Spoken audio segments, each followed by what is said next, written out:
हमारा बुजुर्गों से बड़ा एहतराम के साथ हम कहते हैं कि आप अब ये पुराना सियासत छोड़ दें, सियासत ही छोड़ दें, या घर बैठे या अपना मदरसा में बैठे मुल्क के लिए दुआ करे, जवानों के लिए दुआ करे, मुस्तकबिल के लिए दुआ करे।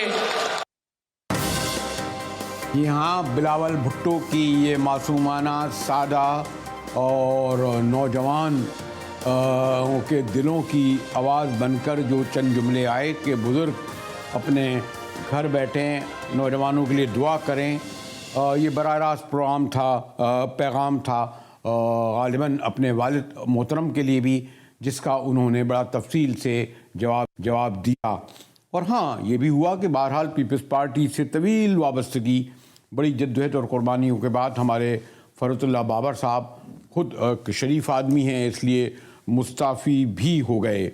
एक पेंडोरा बॉक्स खुल चुका है। पीपल्स पार्टी क़यादत ये मानने के लिए तैयार नहीं कि वाकई उनके दरमियान एक दरार पड़ी है, और वो भी बाप बेटे के दरमियान।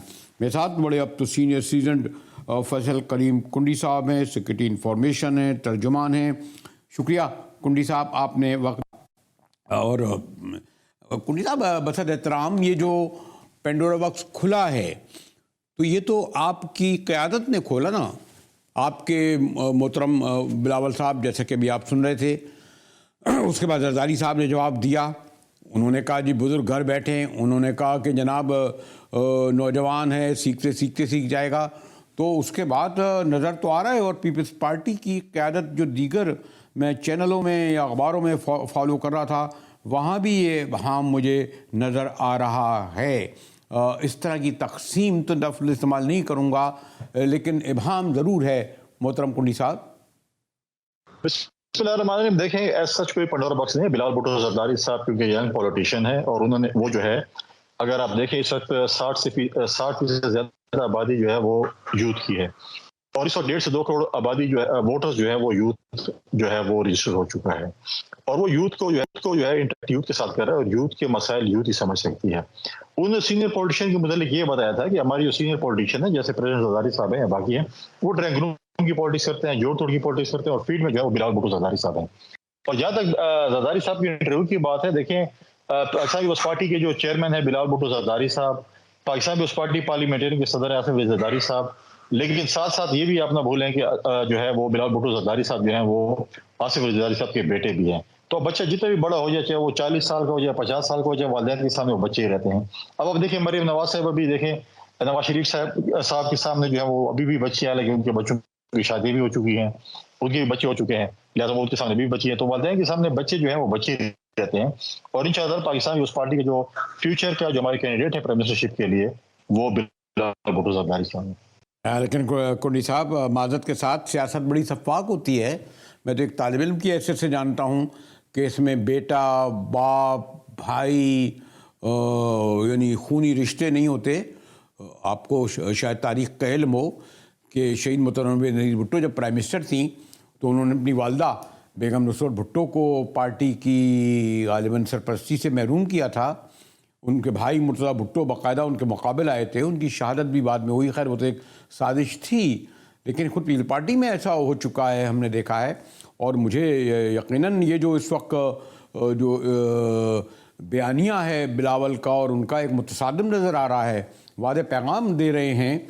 और उनके एक, मैं जैसे मैंने कहा कि मोहतरमा ने जिस तरह एक ज़माने में अपने अंकलों को निकाला था, अगर आपको याद हो, जतोई साहब और मुमताज़ भुट्टो साहब और खर साहब, एक लंबी फहरिस्त है। और अभी भी देखिए बाबर साहब ने मुस्ताफ़ी हो गए ना मोहतरम कुंडी साहब।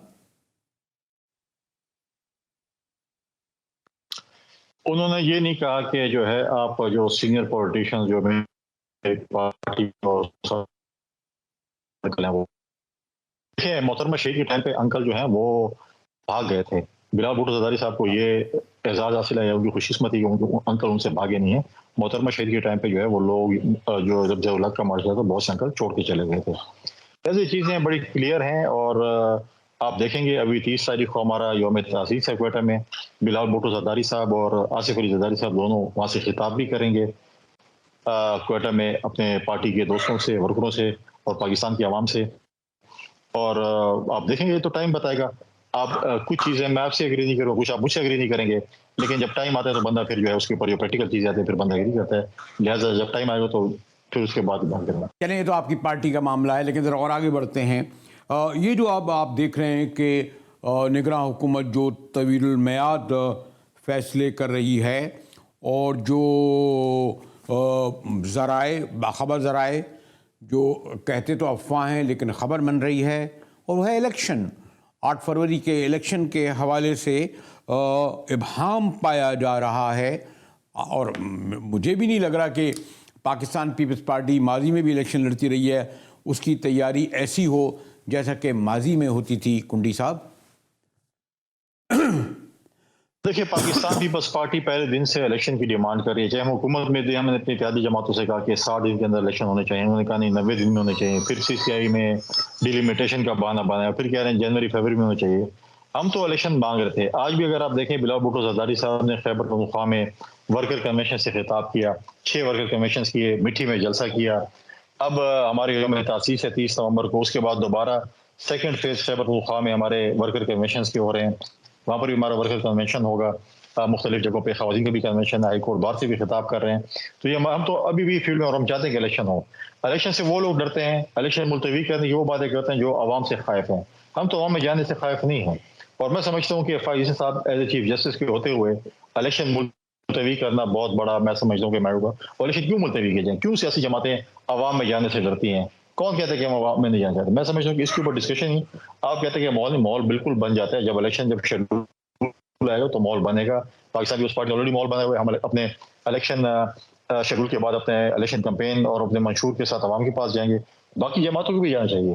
क्यों वो दाएं बाएं देख रहे हैं, क्यों बेसाखियों की तलाश में है? आए आवाम में, अगर उन्हें अच्छे काम किए हैं और वो समझते हैं कि बहुत अच्छे हैं तो हम आवाम उनको मैंडेट देगी।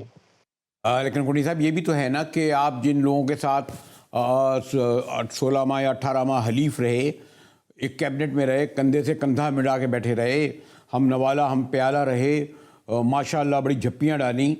अब आप नहीं देख रहे कि नवाज शरीफ साहब को किस तरीके से अदालतों से रिलीफ मिल रहा है, किस तरीके से इस्तकबाल हो रहा है, किस तरह उन्हें प्रोटोकॉल मिल रहा है? साफ नज़र आ रहा है कि यानी एक रस्मी कार्रवाई बल्कि लोग कहते हैं रह गई है। इलेक्शन अगर होंगे तो उसके बाद, और वो बड़े दावे से कह रहे हैं 120 से 125 नशिस्तें लेंगे पंजाब में हम।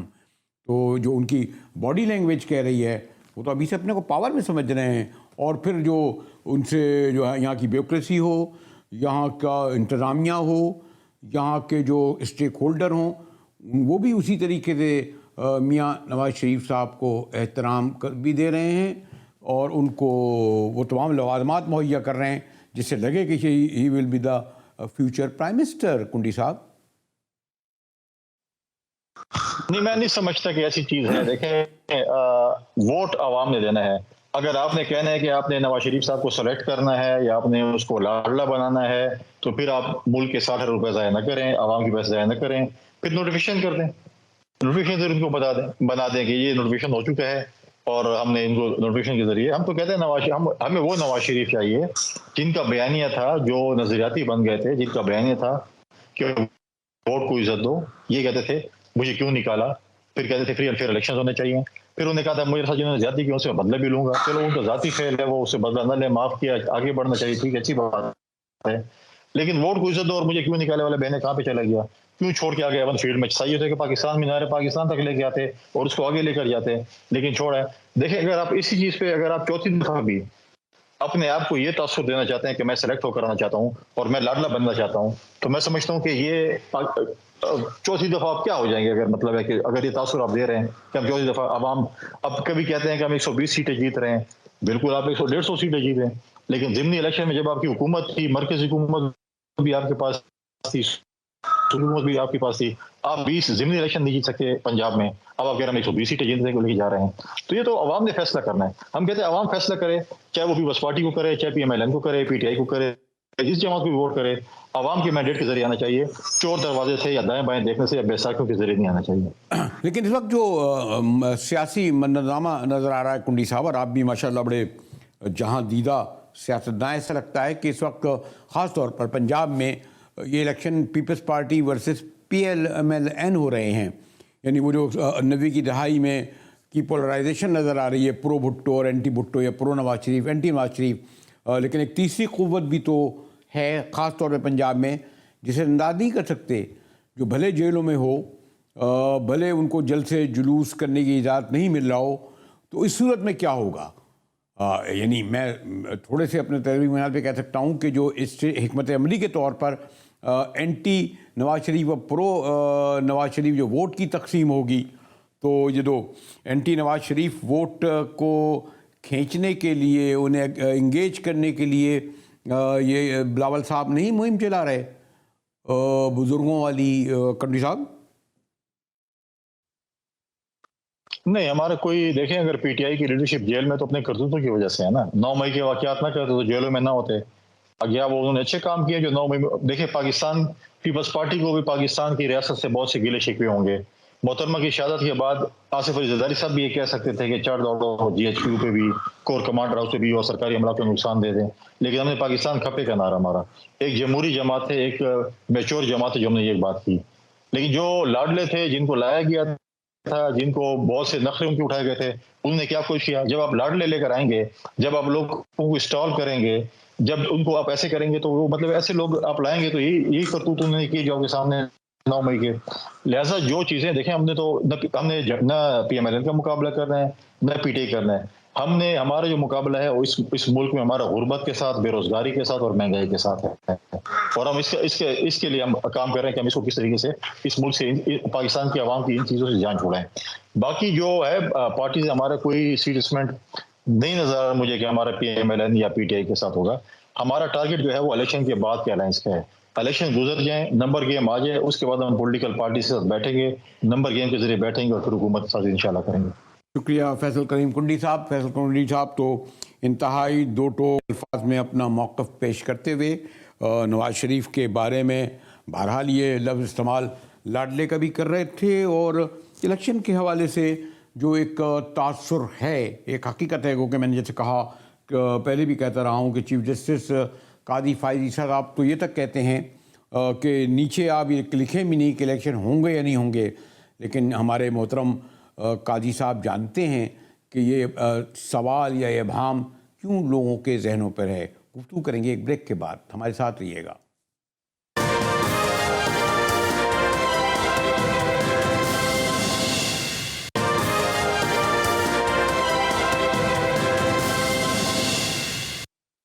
टीवी में एक बार फिर मुजाहिद विल्वी आपको खुशामदीद कहता है, और यकीनन हमारा या किसी भी जिसे कहें साहिब राय और मुल्क से मोहब्बत करने वाले और कमिटमेंट रखने वाले की ख्वाहिश नहीं होगी कि इलेक्शन किसी भी तौर पर मुलतवी हों, लेकिन बहरहाल जो आइन की पाबंदी नहीं की गई पास्ट में भी, ना उस वक्त जब ये मौजूद थी PDM में पार्टियां कि उन्होंने मर्दमशुमारी और फिर नई सीटों का कहा, तो फिर एक नया जवाब मिल गया इलेक्शन कमीशन को, और अब जबकि 8 फरवरी की तारीख दी गई है, तो कहते तो हैं ये कि मोतबर इदारे और लोग कि अफवाह ये है, लेकिन जब वो अफवाह जो है ख़बर बन जाए, छप जाए, हम गुफ्तगू करने लगें, तो फिर ख़बर नहीं रहती बल्कि वो न्यूज़ बन जाती है। जहाँ तक मैं अपनी राय रखता हूँ। हमारे साथ बड़ी सीनियर सीजन जर्नलिस्ट हैं, पाकिस्तान के सबसे मोतबर अंग्रेज़ी अखबार में लिखती भी हैं, प्रोग्राम भी करती हैं। शुक्रिया आरफा, आपने वक्त निकाला, और मैं अभी भी फिर भी मैं मोहतात हूँ, लेकिन मैंने कहा ना कि आप जब मीडिया जो है, और ख़ास तौर पर मैं इस्लामाबाद से जानना चाहूँगा, ये ख़बरें तो गर्दिश कर रही हैं ना, और मोतबर ज़राए से कर रही हैं, और उसकी तरदीद भी नहीं हो रही है 8 फरवरी के इलेक्शन के हवाले से कि वो वक्त मुकर्रर पर ना हो सकें। आरफा, शुक्रिया मुजाहिद साहब जी। बिल्कुल ये अफवाहें गर्दिश तो पहले भी कर रही थीं, गैर यकीनी की सूरत हाल तो मेरे ख़्याल में अब जो है वो उस दिन से ही थी जब पीडीएम की जो हुकूमत थी उनके दिन ख़त्म हुए और आखिरी दिनों में उन्होंने मीटिंग में ये फ़ैसला किया कि सेंसस की बेसिस पे डिलिमिटेशंस होंगे, तो उसके बाद से अफवाहें तो बहुत थीं और वो गैर यकीनी की सूरत हाल जो है वो कभी भी मेरे ख़्याल में हम कह सकते हैं कि ख़त्म नहीं हुई। जब सुप्रीम कोर्ट का फैसला भी आ गया तो उसके बाद भी, जैसे अब बहुत से वकला कहते हैं कि जब एक दफ़े आपने जो 90 दिन की आईनी मुद्दत है उसको वायलेट कर लिया तो उसके बाद फिर किसको यकीन होगा कि फरवरी की तारीख आई है तो उससे ताख़ीर नहीं होगी। आफ्टर ऑल ये वही ईसीपी है जिसने हमें एक दफ़े पंजाब की जो सूबाई असम्बली के इलेक्शन से उसकी भी तारीख दी थी और फिर उसके ऊपर कोई अमल नहीं हुआ। और दूसरी तरफ हमारे पास एक सियासी सूरत हाल भी ऐसी है कि जिसकी वजह से भी इन अफवाहों को तक़वियत मिलती है। अब सहाफ़ी जो हैं वो लिख रहे हैं और अगर लिखी हुई बात को आप और मैं इतनी अहमियत दे रहे हैं कि हम उसके ऊपर एक डिस्कशन करें, तो देखें ईसीपी या सुप्रीम कोर्ट की तरफ से या तो उसके ऊपर कोई क्लैरिफिकेशन आती मगर नहीं आई, किसी ने उसको अहमियत नहीं दी मगर फिर हम दे रहे हैं, तो वो गैर यकीनी की जो एक एनवायरनमेंट है वो तो बढ़ती चली जा रही है। बट कौन है जो उसको कहे कि नहीं, who is trying to add any certainty to the environment, अगर मैं उस तरह कहूँ। क्या निगरान हुकूमत जो है वो कोई बात कर रही है? बल्कि निगरान हुकूमत की तो अगर आप देखें जिस तरह कैबिनेट ऑपरेट कर रही है तो उससे और ज़्यादा तक़वियत मिलती है अफवाहों को, क्योंकि वो तो एक निगरान हुकूमत की तरह ऑपरेट ही नहीं कर रहे। वो तो कभी पॉलिसीज़ का जिक्र करते हैं, कभी एक्सपोर्ट्स बढ़ाने का, कभी कि हम इस तरह कर देंगे, प्राइवेटाइजेशन कर देंगे। तो ऑब्वियसली हर चीज़ जो आप मुख्तलिफ ज़ावियों से देखें, हर चीज़ से ऐसी अफवाहों को तक़वियत मिल रही है। अब एक और भी है आरिफा, मेरे ख्याल आपने पास में इलेक्शन देखे हैं और हमने कड़े से कड़े वक्त में देखा है कि दूसरी पार्टी की, ठीक है अगर मुल्क से बाहर भी हो या जेल में भी हो, लेकिन जो सेकंड ग्रेड और वर्कर लेवल पर रिलीफ उन्हें मिलता है उतना ही जितना दूसरी पार्टियों को मिल रहा हो। मतलब लोग कहते हैं ठीक है, हो सकता है कि 2018 के इलेक्शन में इमरान खान को जो भी हैं लाडले बने हुए हों, जैसे अभी एक टर्म एक और आ गई है, इस वक्त भी ऐसे हो रहा है। यानी मेरी और आपकी भले ख्वाहिश हो कि इलेक्शन फेयर एंड फ्री हों, मगर बज़ाहिर साफ लग रहा है कि कुछ को कॉर्नर और कुछ को फैसिलिटेट किया जा रहा है, कुछ को रिलीफ और कुछ को पाबंदियाँ दी जा रही हैं। मैं फिर भी मोहतात लफ्ज़ इस्तेमाल करूँगा आरिफा। देखिए मेरे ख़्याल में सहाफ़ियों को तो हमारा तो काम ही ये है कि हम हर वक्त यही कहें कि जमहूरियत को मजबूत करना चाहिए और फ्री एंड फेयर इलेक्शंस होने चाहिए। चाहे पाकिस्तान की तारीख़ में कोई भी या बहुत कम ही ऐसे इलेक्शंस हो जिनको हम फ्री एंड फेयर कहें, तो फिर भी हमें तो यही कहना चाहिए। बट जैसे आपने कहा कि इस वक्त एक ऐसा माहौल नज़र आ रहा है जो मेरे ख़्याल में 2018 से भी बदतर है। पॉलिटिकल पार्टीज़ के ऊपर कदगने होनी, उनके ऊपर दबाव होना, ये हमने माजी में भी देखा है, 2002 में भी देखा, 1988 में भी देखा, उसके बाद भी 90s के तकरीबन जितने इलेक्शंस थे।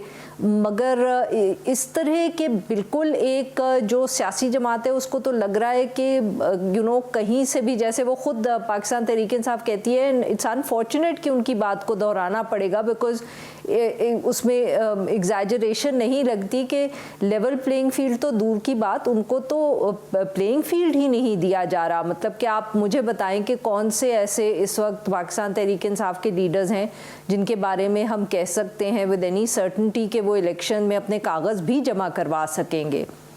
तो ये एक बहुत अनफॉर्चुनेट सिचुएशन है और इसी आई थिंक इसकी वजह से भी गैर यकीनी में इजाफा होता है। मगर ये कहा जाता है ना कि आरिफा के बहरहाल 9 मई का वाक़या या जैसे सानिया कह लें वो तो हुआ, और उस सिलसिले में जो तहरीक इंसाफ की क़यादत थी या ख़ुद कायद थे वो इस बात को कन्विंस नहीं कर सके कि बहैसियत मजमूई उनकी पार्टी का अगर हुक्म ना हो तो उसका कोई किरदार ना हो। ये नहीं कह सकते कि इंडिविजुअली हो, और शायद इसीलिए जो उनसे गलतियाँ हुई हैं जो उनसे जो वो बहरहाल लाइबिलिटी तो उनके लिए बन गया ना ये, और उसकी वजह से इतना बड़ा ऑपरेशन हुआ, इतना बड़ा उनके खिलाफ हो रहा है। बल्कि देखिए सर, गलतियां सब सियासी जमातों से होती हैं, सब स्टेक होल्डर्स से हम कह सकते हैं। ये तो तारीख फैसला करती है कि कौन सी गलती किससे हुई और उसका क्या नतीजा निकला। वी ऑब्वियसली जर्नलिस्ट जो हैं, हम जिसको कहते हैं कि we write the first draft of history, but 9 मई का वाक़या संगीन है, तो फिर हमें अदालतों में उसका प्रोसेस भी नज़र आना चाहिए। जो इस वक्त जिनके ऊपर इल्ज़ाम है, उनके ऊपर केसेस जो हैं उनको चलना चाहिए। वो केसेस की जो प्रोसिक्यूशन है और जो फाइनली अदालतों से कन्विक्शन आएगा, एक अपील का प्रोसेस होगा, उससे ही हम फैसला कर सकते हैं ना कि वो एक जो इतना संगीन वाक़या था और उसके पीछे कौन मुलव्विस था। सिर्फ ये कह देना कि वो संगीन था और उसके बाद 6-8 महीने हो गए हैं, लोग जो है वो पकड़े हुए हैं, वो हिरासत में हैं, मगर वो किधर है? जो ट्रायल भी तो चलना चाहिए और वो लोगों को नज़र आना चाहिए चलते हुए।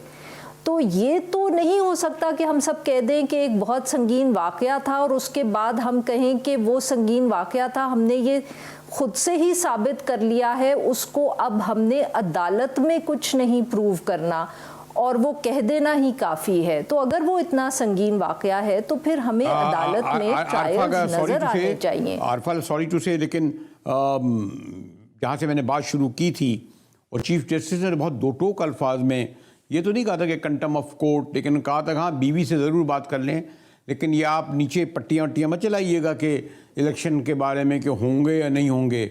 आपको इस बारे में दो राय देने का राइट, दो राय मत देगा, ये कहने का इजाज़त नहीं दी जा सकती। लेकिन फिर भी मैं और आप डिस्कस कर रहे हैं। मैं ना चीफ जस्टिस साहब भी बड़े माशाल्लाह इंटेलेक्चुअल और बहुत ही सिविल सोसाइटी के नुमाइंदा पास में रहे हैं। उन्हें भी ये जो वो ये कह रहे थे तो उसका एक पस मंज़र होगा ना आरिफा? जी बिल्कुल सर, अब सवाल तो सभी उठा रहे हैं और सवाल पूछे जा रहे हैं। अब मैंने इसीलिए कहा कि कॉलम लिखे जा रहे हैं, वीलॉग्स में डिस्कशन हो रही है, टेलीविज़न पे डिस्कशन हो रही है, और अगर ये चाहे सुप्रीम कोर्ट हो चाहे इलेक्शन कमीशन हो, उनको इतना यकीन है तो उनको फिर ये जब इस तरह की खबरें या कॉलम्स छपते हैं तो उसके ऊपर उनको फ़ौरन रिजॉइंडर देना चाहिए, उससे हमें भी यकीन हो जाएगा। मगर ऐसी कोई बात नहीं हुई तो फिर सवाल तो उठेंगे। और मेरे ख्याल में चीफ जस्टिस साहब ने वैसे ही ये बात कर दी थी। वो एक बहुत we know, I think we all know कि वो जमहूरियत में यकीन रखते हैं, बहुत प्रिंसिपल्ड आदमी है। वो कभी भी इस तरह फ्री स्पीच पर कदगन नहीं लगाएंगे कि वो कहें कि हम इसको डिस्कस ही ना करें। बल्कि अगर हम लोगों को फ़िक्र है तो आई एम श्योर कि सुप्रीम कोर्ट में भी इतनी ही फ़िक्र होगी और इतना ही वो भी स्टैंड लेंगे कि इलेक्शंस जो हैं वो अपने वक्त पर हों। शुक्रिया। आरिफा नूर बड़ी सीनियर सीजन जर्नलिस्ट हैं और जो मैंने सवाल उठाए इस्लामाबाद में है, इसलिए आरिफा का भी ये कहना था कि इलेक्शन कमीशन और मुताल्लिक़ा इदारे या स्टेक होल्डरों को चाहिए कि अगर ये अफवाहें उड़ रही हैं तो उस सिलसिले में अपना पॉइंट ऑफ व्यू पेश करें। ज़रा ये सियासत से हट कर बहरहाल इमरान खान साहब को ये क्रेडिट जाएगा कि उन्होंने 1996 में, अगर मैं गलत नहीं हूँ, लाहौर में एक कैंसर का अस्पताल बनाया, फिर 2015 में पेशावर में बनाया, और अब कराची में उनका कहा यही जा रहा था कि दिसंबर 23 में होगा और उसके लिए 1600 करोड़ 16 अरब रुपए होंगे। अभी गुज़श्ता रोज़ एक तकरीब हुई कुछ 60 किलोमीटर DHA सिटी में, जहाँ मेरा जाना हुआ और ख़्याल ये था, जो दावा किया जा रहा था कि हो भी जाएगा, लेकिन आपको इल्म है जो वजूह हैं उसकी तफसील में नहीं जाऊँगा। लेकिन बहरहाल इमारत का ढांचा बन चुका है। 16 अरब की जगह तकरीबन 30 अरब और शायद 1.5 से 2 साल इसमें लगे।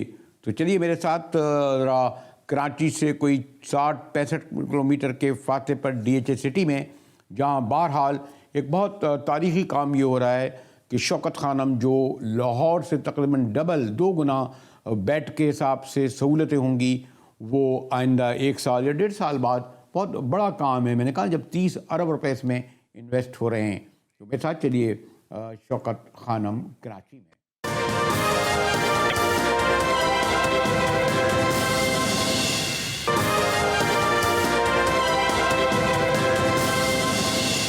यहाँ DHA में दाखिल हुआ हूँ और दाखिल होते ही हमारे डॉक्टर फैसल सुल्तान और डॉक्टर आसिम और इनके वो मिल गए, और जिससे आप यकीनन अंदाज़ा लगा रहे होंगे कि जी हाँ हम शौकत खानम के लिए आए हैं।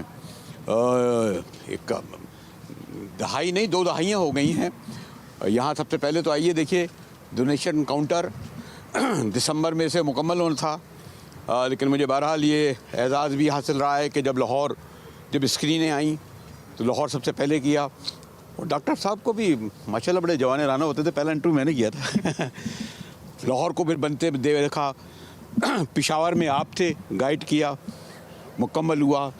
कराची में खान साहब की ख्वाहिश थी, नाम भी लेने में खैर कोई हर्ज नहीं है, मुझे एक आध जो कैंपेन चली उसका भी आगाज़ हुआ, और ये दिसंबर में मुकम्मल होना था। तो डॉक्टर साहब साइट पे तो जाके देखेंगे किस हद तक काम हो गया?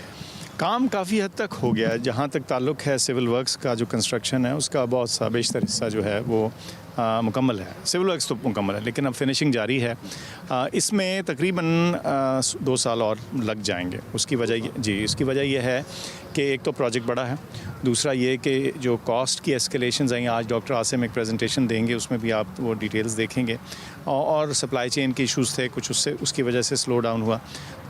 तो अब हमें इजाफी फ़ंड रेजिंग की ज़रूरत है, क्योंकि जो प्रोजेक्ट है उसकी टोटल कॉस्ट इस वक्त तकरीबन 30 अरब रुपए के करीब है। तो 16 अरब शायद गालिबन उस वक्त हम लोग इनिशियली जब बात कर रहे थे 4, तो ये एक इजाफा आया है। और दूसरा ये जो मेन बात है वो ये कि इतने बड़े प्रोजेक्ट को मुकम्मल करने में, इक्विप करने में, स्टाफ करने में इतना टाइम और लगेगा। हमारी ओरिजिनल ख्वाहिश तो यही थी कि इस साल के आखिर तक कम से कम एक इनिशियल ओपनिंग हो जाए, लेकिन मैं समझता हूँ कि इसको प्रोजेक्ट को प्रॉपर तरीके से एक जगह तक पहुँचा के, ताकि एक मरबूत जो तरीका इलाज है कैंसर में, आपको सिर्फ एक स्पेशलिटी नहीं चाहिए होती, मुख्तलिफ चीज़ें चाहिए होती, ये सारी इकट्ठी हों तभी शुरू हो। तो आज इसीलिए हमने अपने डोनर्स को दावत दी है कि आके देखें कि आपने जो डोनेशंस दी हैं, सपोर्ट दी है, उसके ज़रिए ये इतना बड़ा स्ट्रक्चर आपके सामने खड़ा है। लेकिन इसको मुकम्मल पाया तकमील तक ले जाने के लिए कुछ और वक्त और कुछ और पैसे, दोनों चीज़ें दरकार हैं। अगर मैं आया था, मैंने ज़मीन भी देखी थी, कुछ पिलर खड़े देखे थे। अब माशाल्लाह लग रहा है अगर मुझे, मैं जाऊँगा तो मैं वो भी देखना चाहूँगा।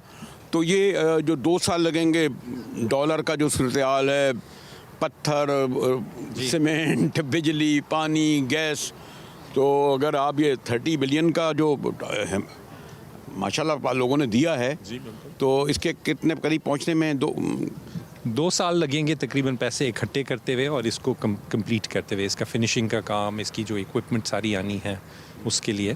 और हमें बिल्कुल मायूसी नहीं है, हमें पता है कि कराची के लोग इसमें इंशाल्लाह बढ़ चढ़ कर देंगे।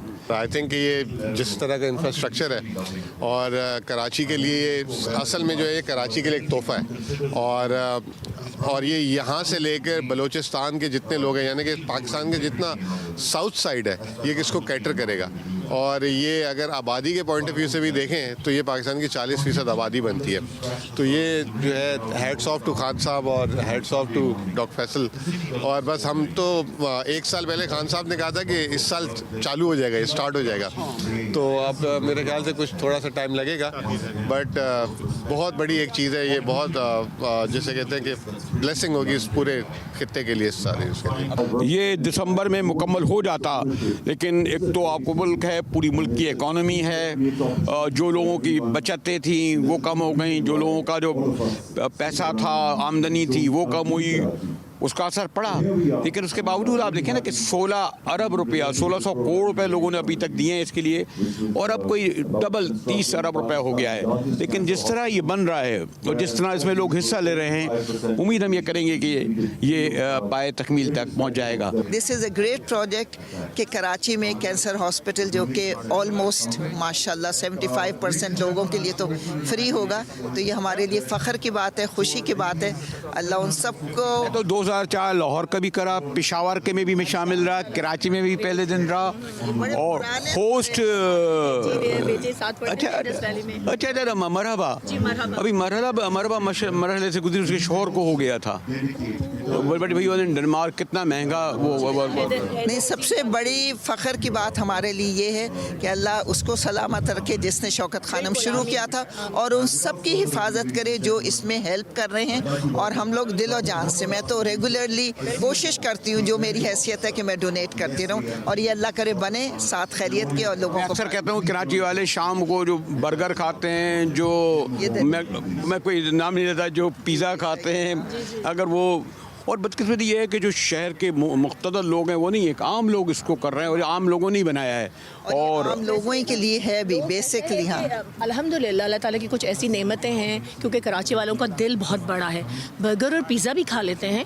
डोनेशन भी दे देते हैं, करते हैं माशाल्लाह। तो मैंने देखा हमारी ये बहनें इतना फासला तय करके आज के दिन छोड़ के आई हैं, और इन्हीं लोगों ने यहाँ तक पहुँचाया है शौकत खानम को, जो इस साल मुकम्मल होना था।